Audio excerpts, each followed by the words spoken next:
معصيته، فلئن صيرتني للعقوبات مع أعدائك وجمعت بيني وبين أهل بلائك وفرقت بيني وبين أحبائك وأوليائك، فهبني يا إلهي وسيدي ومولاي وربي. صبرت على عذابك فكيف أصبر على فراقك، وهبني صبرت على حر نارك فكيف أصبر عن النظر إلى كرامتك.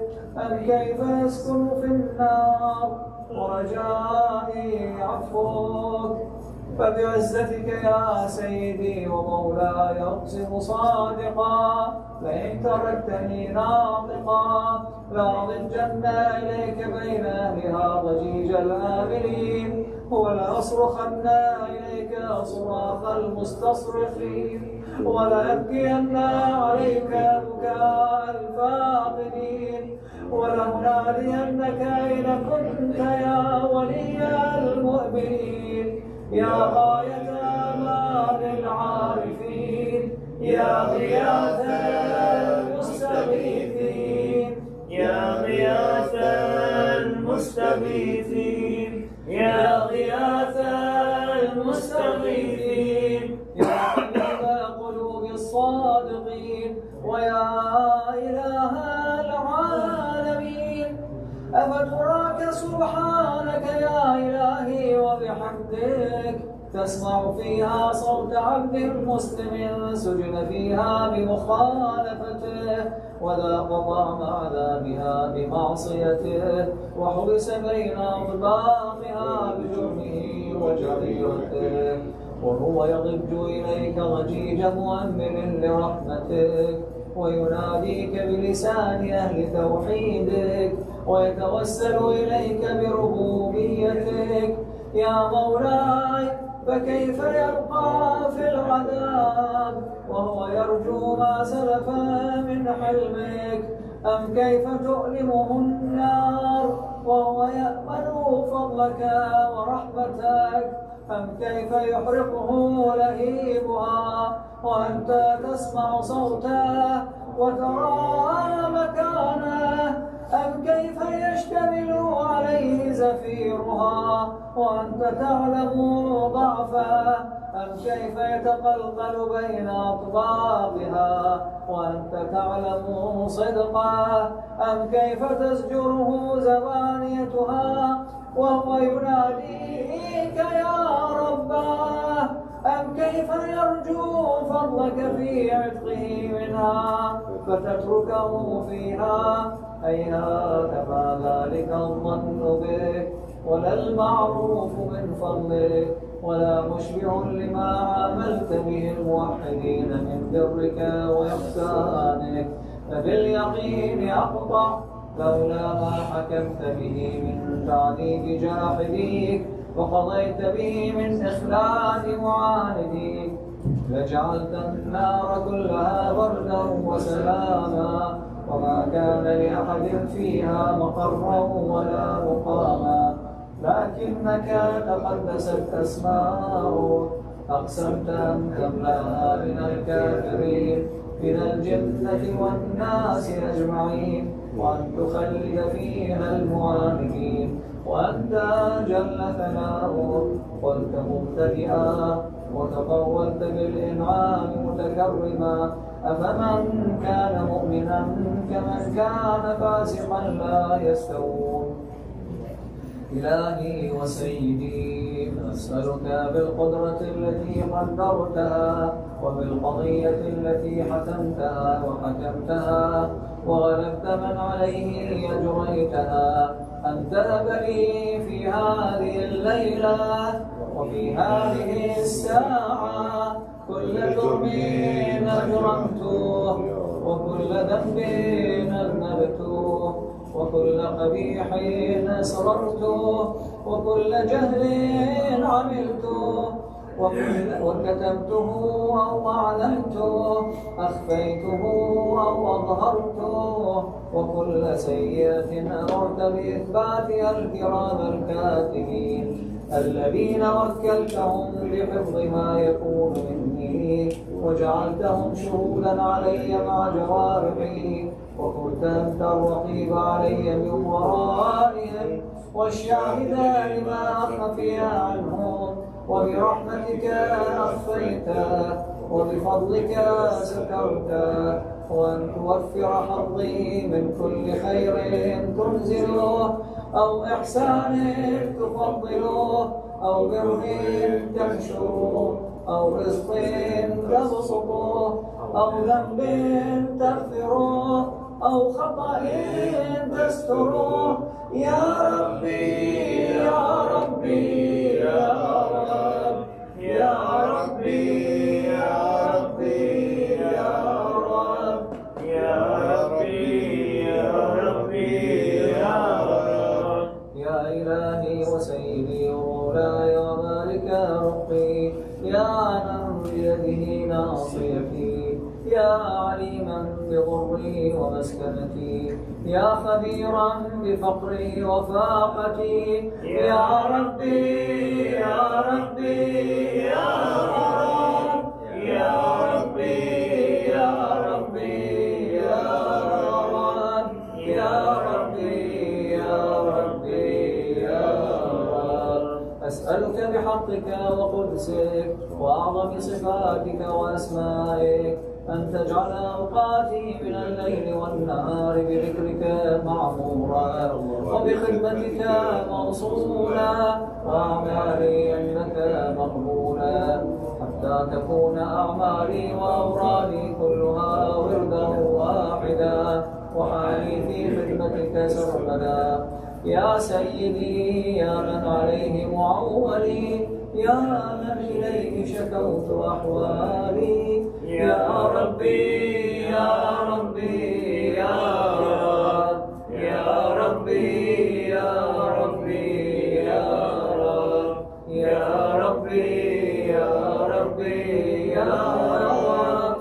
قو على خدمتك جوارحي واشدد على العزيمة جوانحي، وهب لي الجد في خشيتك والدوام في الاتصال بخدمتك، حتى أسرع إليك في ميادين السابقين وأسرع إليك في البارزين، وأشتاق إلى قربك في المشتاقين، وأدنو منك دنو المخلصين، وأخافك مخافة الموقنين، وأجتمع في جوارك مع المؤمنين. اللهم ومن أرادني بسوء فارق، ومن كادني فكد، واجعلني من أحسن عبيدك نصيبا عندك وأقربهم منزلة منك وأخصهم زلفة لديك، فإنه لا ينال ذلك إلا بفضلك.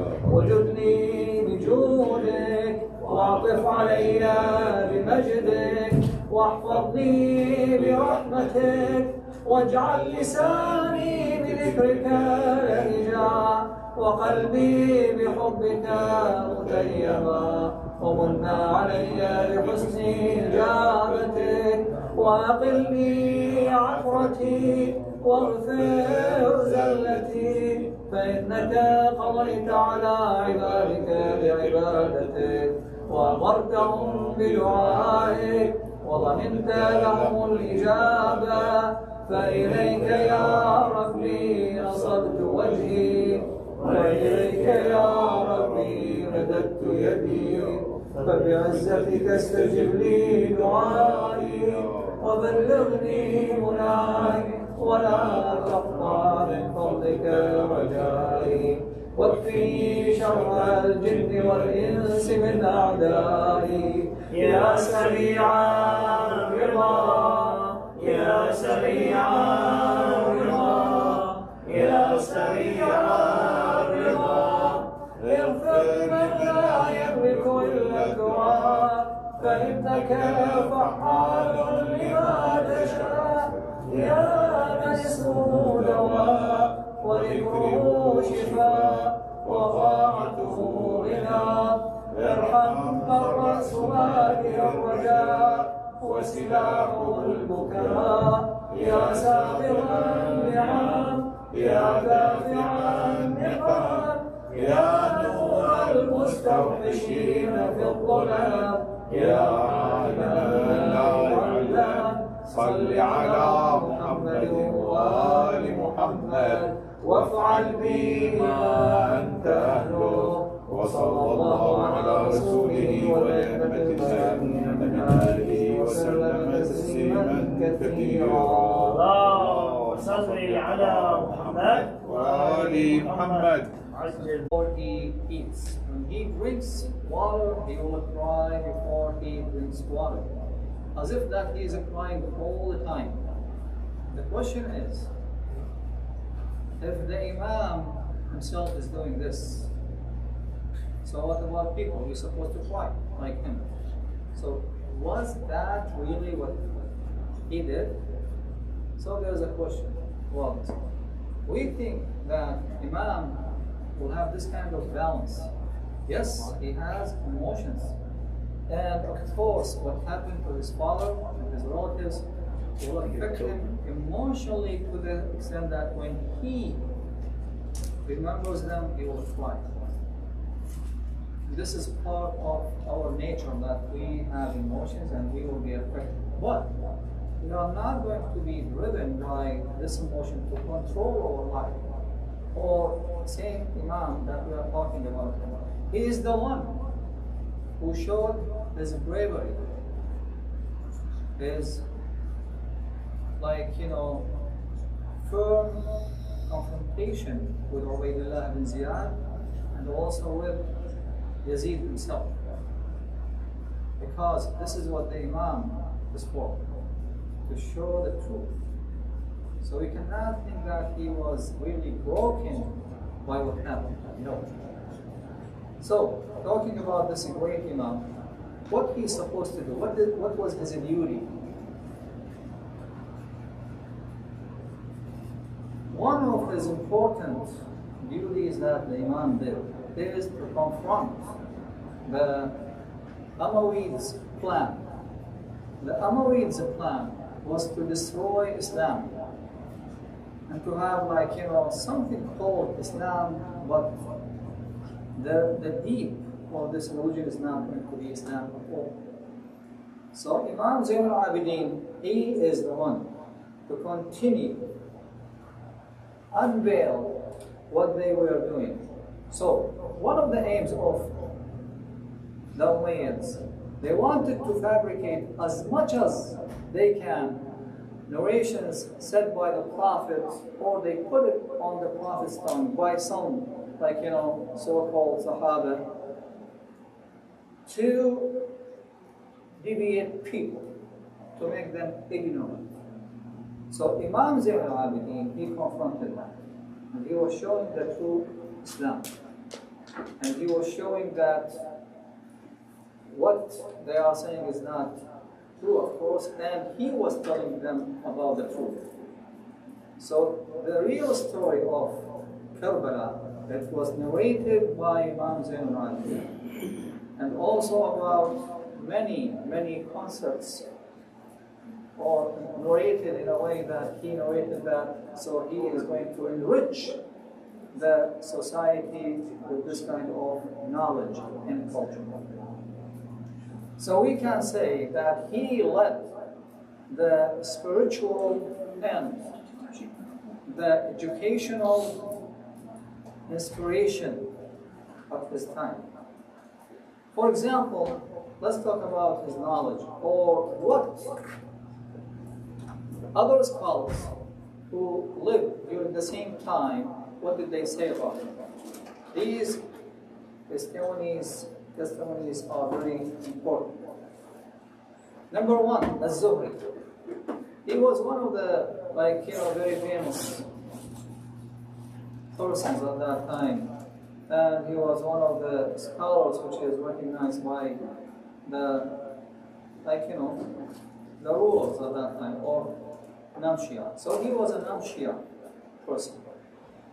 He was narrating a lot from Imam Zayn al-Abidin. And what he said one of the amazing sayings about Imam Zain al-Abidin. ما رأيت هاشميا أفضل من علي بن الحسين ولا أفقه منه. I haven't seen any Hashimis better than Ali ibn al-Hussein, nor knowledgeable than him. So he is the best and the most knowledgeable person among Hashimis. Or he said in another word, ما رأيت قرشيا أفضل منه. I haven't seen any Qurashi, like a person from Quraysh, imagine Quraysh, like it is not the Hashimis. Better than Imam Malik, he said, سمي زين العابدين لكثرة عبادته. He was called Zain al-Abidin because he worshipped Allah subhanahu wa ta'ala. Allah. And Sufyan ibn Mu'ayyina is one of the Sunni scholars too. He said, ما رأيت هاشميا أفضل من زين العابدين ولا أفضل. The same statement like Az-Zuhri. And even Imam Shafi'i, he said, Ali ibn al-Hussein أفقه أهل المدينة. The most knowledgeable person in Medina, he was Ali ibn Hussein regarding, jurisprudence. And also, كما نجد, as it is narrated, أن بعض القراء means those who are like, scholars, they call them qurra at that time. They say that they will not get out of Mecca, or they are not going to get out of Medina, going to Hajj, going to Mecca, only if Zain al-Abidin, Imam Zain al-Abidin, will leave Medina, and then they will join him. And one time, 1,000 of those Qurra joined him. So these are the testimonies of people who are not the followers of the Prophet, showing the status of this great man.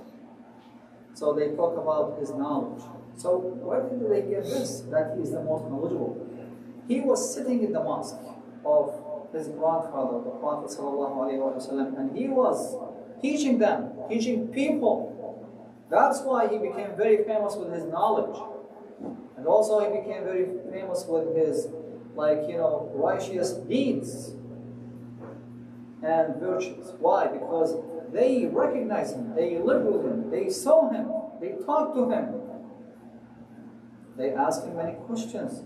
Maybe they challenged him, and so on and so forth.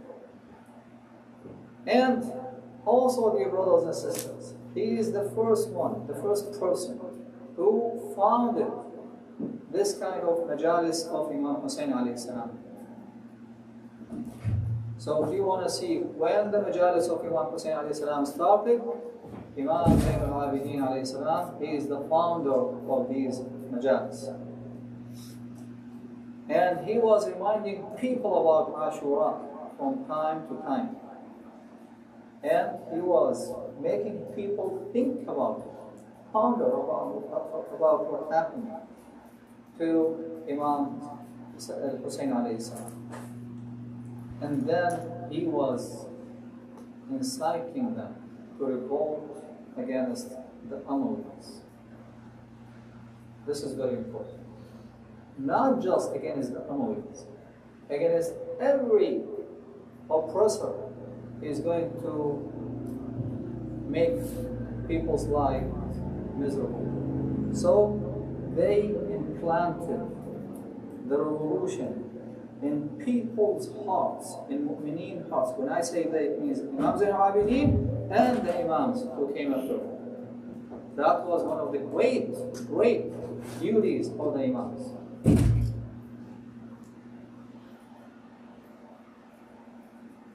And also, dear brothers and sisters, when we talk about human rights, these days everyone is talking about human rights, and of course they are talking about LGBTQ and gender and this and that, and maybe you know that it is like they want to impose this kind of ideology in the schools, and they are like as if they are forcing this kind of ideology. Okay, as we know that this is very sensitive issue, and we need to really talk to our children about it, and to tell them that Allah subhanahu wa ta'ala, when He created us out of male and female. Period. That's it. You cannot accept any other like discussion about, oh, they have this and that, genetically they were born like this and that. No, even scientifically, it has been proven there is nothing about genes and someone like, physically like he was genetically tend to be like this. And I'm not going to talk about this subject, but what I am saying, this is our view. That's what we have learned from the Imams. When they address all the challenges they have at their times, we need to do the same thing. Or are we going to be considered the true followers of Imams or not? It's just to cry, just to show like our loyalty and beat our chests and backs and heads, and that's it. We have done what we supposed to do, and alhamdulillah we are going to join them in heaven. We are dreaming. If we just do these things and we are not going to pay attention to the challenges, to the intellectual challenges that we are facing. Now, when we talk about the human rights, Imam Zain al-Abidin, he is the founder of the human rights. We're supposed to read what he said about, and it is written in a book called Risalatul Huquq, the message of rights. It's talking about like our rights as humans towards ourselves or towards God, parents, neighbors, teacher, student, even about your eyes' rights, your tongue's rights, your ears' rights, and so on and so forth. It's an amazing, amazing when you see our Imam address us about all these kind of rights. And unfortunately, that we do not see enough attention about this message of Imam al-Abidin in our schools, in our universities, even in our maybe educational system, or what we do here. Also, dear brothers and sisters, Imam Zain al-Abidin was very well known with writing As-Sahifatu Sajjadiyya. I am always reminding you about reading As-Sahifa Sajjadiyya. It is not just combination of du'as. Don't be mistaken. It is not. It is a spiritual and intellectual du'as at the same time. It is educational dua. When you read it, you will be educated. Let me give you some examples. Imam Zain al-Abidin alayhi salam was talking about, in his supplications. One of them is about angels. What does he say? He says, وَجِبْرِيلُ الْأَمِينُ عَلَى وَحْيِكَ الْمُطَاعُ فِي أَهْلِ سَمَاوَاتِكَ الْمَكِينُ لَدَيْكَ الْمُقَرَّبُ عِنْدَكَ. So he is telling us about the status of Jibreel or Jibreel alayhi salam. Jibreel, entrusted with your revelation, obeyed by the inhabitants of heavens, which means by other angels, distinguished in your presence, brought near to you similarly when he prays for you. Then, what about the parents? What did he say when we read the dua about his parents? Allahumma ja'alni ahabuhuma haybata as-sultan al-asuf wa abarruhuma birra al-umm al-ra'uf واجعل طاعتي لوالدي وبري بهما أقر لعيني من رفدة الأسنان. Oh God, fill me with awe in my parents, of my parents. Like, I should respect them. I should fear them because I respect them. The awe one has towards the, tyrant person. وَأَبُرُّهُمَا بِرَّ الْأُمِّ وَالرَّؤُوفِ. And let me be devoted to them with the devotion of a compassionate mother. You see, especially when they will get older, they needed more attention. They needed someone to talk to them. One of the things that we see here, that old people, they will like to continue their lives as a wife and a husband. And all the time they talk to each other. When someone is going to die, they are going to be so desperate. They needed someone to talk to. And especially in this life, we have seen, our children, they will be far away in another state, working, whatever they are doing. Maybe they feel that this is a kind of burden.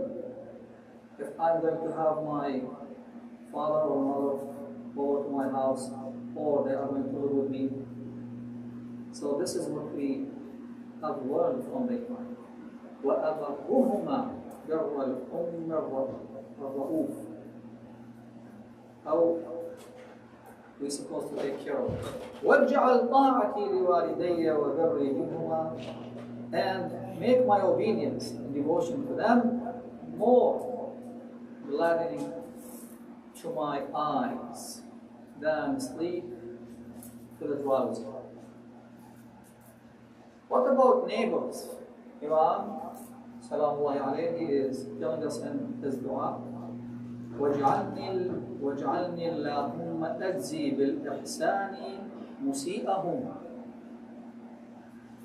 So when my neighbor is bad, or so bad, one of the brothers told us about his neighbor that, their son was driving his bike. Accidentally, he hits their garage while praying. So they fixed that garage door and they brought them the bill, over $600. And they are neighbors for many, many years. So, Imam is saying, let me, O God, repay their evildoer with good doing.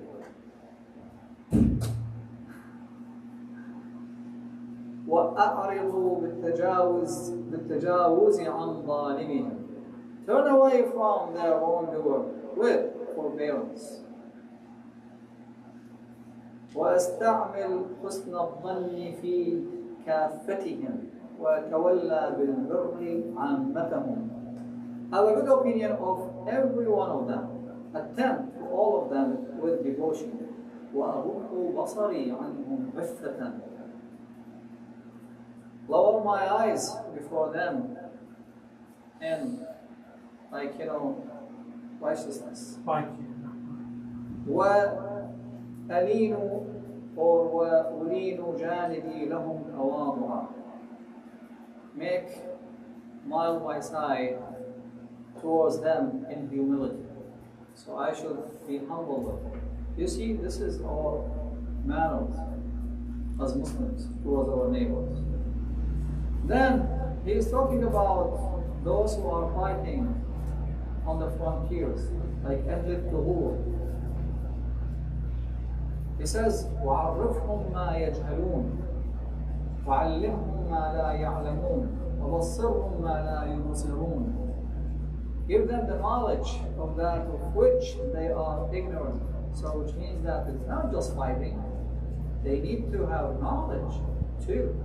And especially with many complicated situations they will have. Teach them what they do not know. and show them what they do not see. What about the sick one? Or when he gets sick, what about ourselves when we will be sick? He says, اللهم لك الحمد على ما لم أزل أتصرف فيه من سلامة بدني. O God, to you belongs the praise for the good health of my body, which lets me move about. ولك الحمد على ما أحدثت لي من علة في جسدي. And to you belongs the praise for the illness which you caused to arise in my body, in my flesh. Really? We're supposed to thank Allah subhanahu wa ta'ala for getting sick? Yes, it's a kind of test. And Allah subhanahu wa ta'ala wanted to show you the value of being healthy, because sometimes we are going to underestimate. فما أدري يا إلهي أي الحالين أحق بالشكر لك. For I know not, my God, which of the two states deserves more my thanking you. وأي الوقتين أولى بالحمد لك. And which of the two times is more worthy for my praise of you. أوقت الصحة التي هنأتني فيها طيبات رزقك. The time of health within which you made me delight in the agreeable things of your provision. أم وقت العلة التي محصتني بها. All the time of illness through which you put me to the test. والنعم التي أتحفتني بها. As if you know when you are not going to get sick, it's a kind of ni'mah, blessing from God. And bestowed upon me favors. تخفيفا لما تقول به على ظهري من الخطيئات. Lightening of the offenses that weigh down my back. Which means that it is the interpretation or similar to what we have in our narrations, that when someone gets sick, Allah subhanahu wa ta'ala is going to forgive him some of his sins. Also, dear brothers and sisters, we call Imam Sajjad alayhi salam al-Abid, al-Sajjad, Zayn al-Abidin, that he devoted his life to serve Allah subhanahu wa ta'ala divinely. And of course, he has this kind of spiritual, let's say, dimension, strong, like, dimension, or very deep spiritual dimension in his characteristic, which is really reflected his love, devotion to Allah subhanahu wa ta'ala through his du'as. But at the same time, he was the teacher. When he goes to the masjid, and when people have very complicated questions, no one should be asked except him, that he can solve all the problems, the intellectual or scientific problems. And also, brothers and sisters, he was the liberator of slaves. Imam Zayn al-Abidin used to buy hundreds of slaves, and then he will educate them, try to give them for 1 year what they needed to survive after they will be released. And he will use them to serve the Hujjaj or the pilgrims during their travel. And at the end, and also we read, after the month of Ramadan, that he will summon them. And he will, of course, he will discipline them too. Said, "Oh, Fulan, for you have done this and that on that day, and I forgive you. And you have done this and that on that day, and I forgive you." And then you will ask them to forgive him. Imagine, Imam, he did nothing wrong, he will ask his slaves to forgive him. What kind of akhlaq does he have? So, yes, we can call him, he is the person who liberated slaves, the liberator of slaves. hundreds every year, dear brothers and sisters. And the last thing that we talk about him, dear brothers and sisters, is righteousness, his forbearance, his ilm, sabr, forgiveness to others. And during the revolution of Medina, Marwan ibn al-Hakam,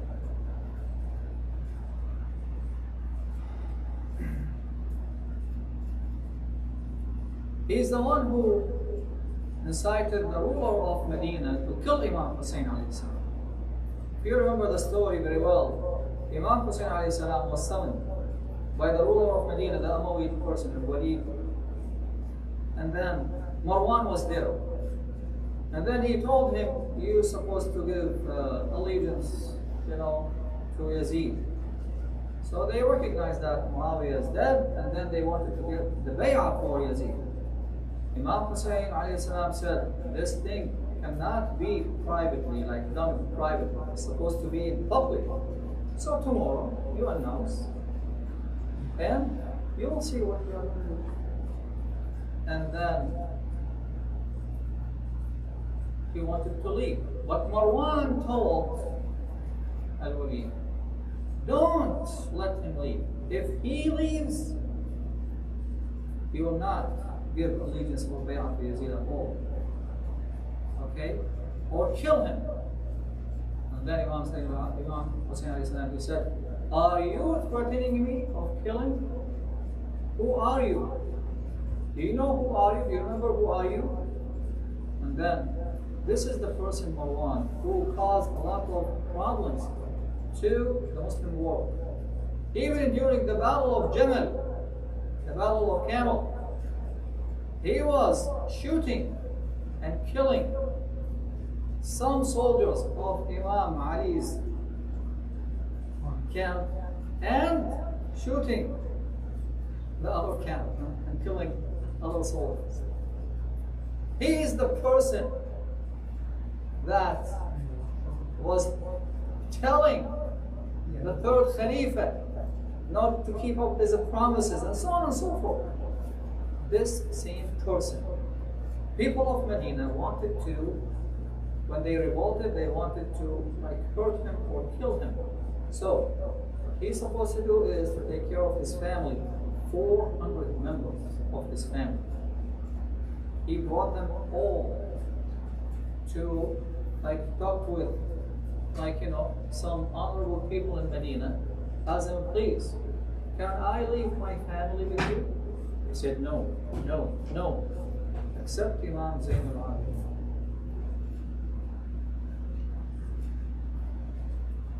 Maybe this is a good chance for Imam Zayn al-Abidin to take revenge. He didn't do this. He hosted Marwan's family, treated them the best way, and some of Marwan's family members said, we have been treated much better than we used to be treated by even Marwan. What kind of akhlaq that we are talking about? What kind of...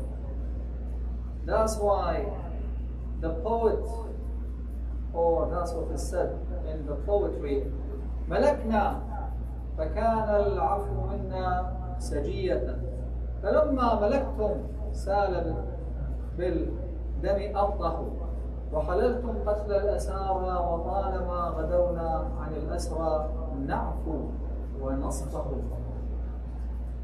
فحسبكم هذا التفاوت بيننا وكل إناء بالذي فيه ينضل.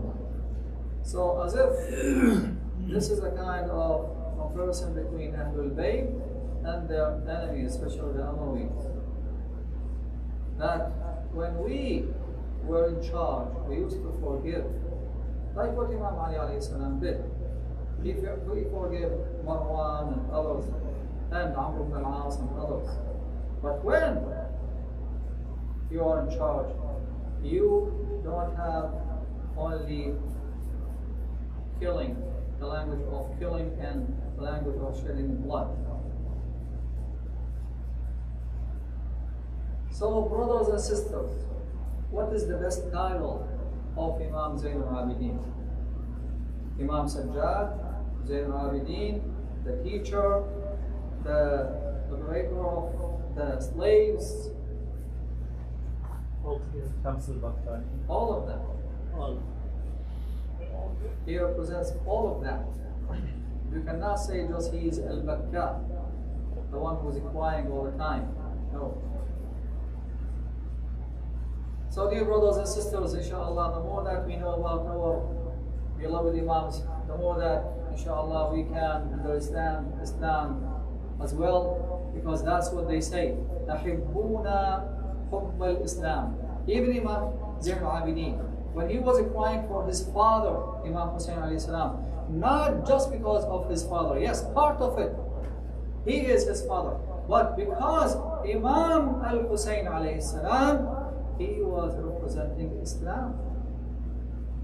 So that's how we should act as the Imam did. Peace be upon him the day he was born, and the day he became a martyr, and the day he will be resurrected. And we ask, inshallah, Allah subhanahu wa ta'ala to gain their shafa'ah. Sallu ala Muhammad wa ali Muhammad. اللهم صل على محمد وآل محمد.